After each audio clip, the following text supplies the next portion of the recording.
Welcome to the Unitarian Universalist Congregation of Fairfax. We hope you enjoy this sermon from a recent Sunday worship service. In the summer of 1977, I remember waiting in line to see the new film Star Wars. Thank you, George Lucas. I also remember not wanting to like it because there had been a frenzy among my friends, a frenzy, and I was being snobby. And I was pretty sure that I wasn't going to like it because in those days, I was sort of wanting to be different from the rest, not be overtaken by what was popular, be my own self. I was young and a tad bit of a rebel, and of course, my opinions mattered the most to me. Well, guess what? I loved it. And I will add this experience to a list that I recently posted on Facebook. For those of you who may have seen it, you'll hear it twice. Here's the list. I used to play baseball, football, and basketball and make fun of ultimate frisbee players. Then I totally loved ultimate and played for over 15 years. I used to make fun of the drum circle people in the park when I played ultimate frisbee. Now I've led drum circles and own 2 drums of my own. I used to say religion was the opiate of the masses. And now I'm up here as a Unitarian Universalist minister. And I used to ask people who went to yoga how their yogurt class was. Now some of my best mornings start with my yoga class. I ended that post on Facebook with these words. It's good to be careful about one's judgments.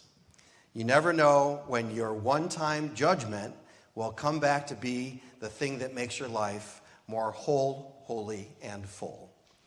In part, my life is more whole, holy, and full because gratefully, I've been able to overcome my own opinions, to experience growth from things for which, at one point, I had completely different opinions. In today's social media-driven, overly individualistic, pundit-filled world, there certainly are a lot of opinions flying around. And whether from a well-paid talking head on TV or someone who does a lot of talking on Sunday mornings, I have noticed that sometimes we mistake opinions for wisdom.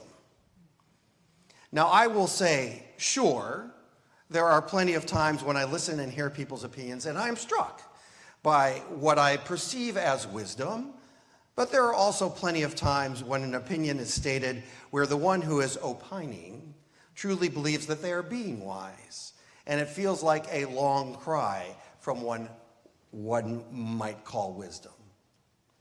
So this made me think, first of all, what is the difference between wisdom and knowledge? Wisdom and knowledge. Here's how one of my favorite sources, dictionary.com, explains that. The primary difference between the two words is that wisdom involves a healthy dose of perspective and the ability to make sound judgments about a subject, while knowledge is simply knowing. Anyone can become knowledgeable about a subject by reading, researching, and memorizing facts. It's wisdom, however, that requires more understanding and the ability to determine which facts are relevant in certain situations. Wisdom takes knowledge and applies it with discernment based on experience, evaluation, and lessons learned. A quote by an unknown author sums up the differences well. Knowledge is knowing what to say. Wisdom is knowing when to say it. And wisdom is also knowing when and how to use your knowledge, being able to put situations in perspective and impart it to others. To put it another way, there is a simple fruit salad philosophy Knowledge is knowing a tomato is fruit. Wisdom is knowing not to put it in the fruit salad. Then I, of course, had to look up on dictionary.com how they defined opinion, and it said this: an opinion is a belief or judgment that falls short of absolute conviction, certainty, or positive knowledge. It is a conclusion that certain facts, ideas, and etc. are probably true or likely to prove so.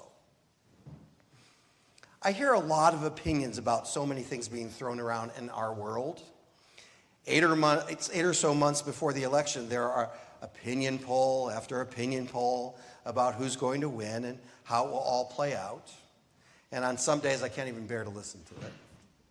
Then there are endless talk shows, podcasts, and discussions on all the news networks that are also full of opinions. Not sure if you've noticed, but like most people in the world, Unitarian Universalists, you seem to have a lot of opinions about a lot of things, and often not shy about expressing them. I didn't write this, but in my head I thought, and sending me emails about them as well. With all this talk and with all the thoughts and opinions flying around, I really tried to search my heart as I wonder in these challenging times, how in the world can we be open and find wisdom? And a couple of things hit me. One is, in order to soak up wisdom, we can't be the ones talking all the time.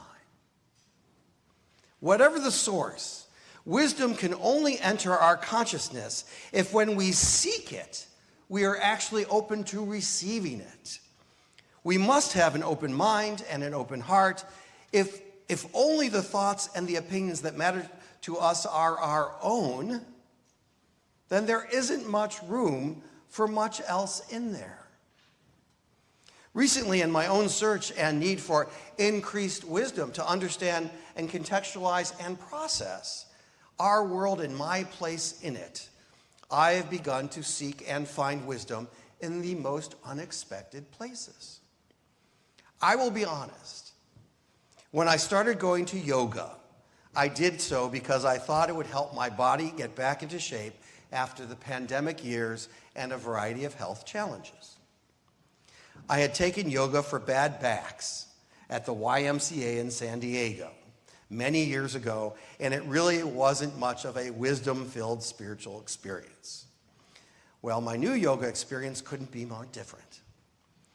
It's a wonderful spiritual experience that has taken me into the beginnings of a brand new spiritual practice while helping me to align my mind, body, and spirit.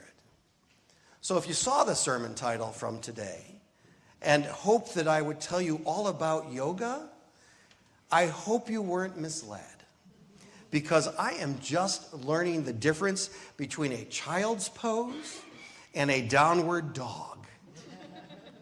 Knowing for now that the main difference is one helps me relax and the other one hurts like hell and makes me sweat.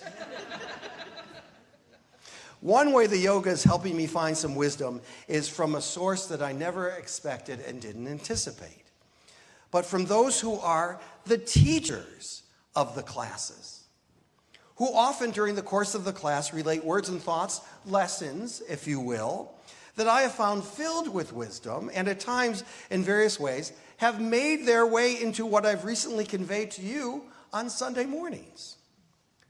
There was certainly a time in my life where that never would have happened, where I would have asked someone how their yogurt class was. And I'm one of those people who probably wouldn't find that question now at all funny. Sort of the same thing Luke Skywalker may have felt when he started training with Yoda. He was impatient and didn't much want to listen. In an article written by Blake Hawkins and Jordan Ikabuchi titled "Yoda Never Trained Luke Skywalker in Lightsaber Combat, and Here's Why," they state, in this long training sequence, Yoda proves himself to be Luke Skywalker's most formative teacher. However, the whole training sequence does not include scenes dedicated to lightsaber combat. It seems unlikely that Yoda would have neglected to teach Luke how to use a lightsaber, one of the most distinctive weapons of a Jedi. After all, it was inevitable that young Jedi was going to have to face Vader. The answer to the mystery is twofold. The first reason that Yoda didn't train Luke with a lightsaber gets to the very heart of the film. When Luke arrived on Dagobah, I knew someone would do that. When Luke arrived on Dagobah, he, along with the audience, believed that the Jedi were great warriors. And in order for him to be a Jedi, he would need to be a hero. The entire point of Yoda's training was to subvert that message. A Jedi needs to be a selfless servant, not an aggressive warrior. Yoda's teachings were focused on balance, both literally and figuratively. He wanted Luke to gain an understanding of the Force so that he would not be consumed with the prospects of combat. Another Yoda quote is, "You will only find what you bring in." Part of the point of all of this is that there is a still small voice in all of us where wisdom lives. And finding that voice and listening to it is part of that discernment. It is an act of the deep listening, and it is part of being open to possibilities. Wisdom lives in our own hearts and minds, and if we get in touch with that Yoda training, we can find and recognize the Force in us all.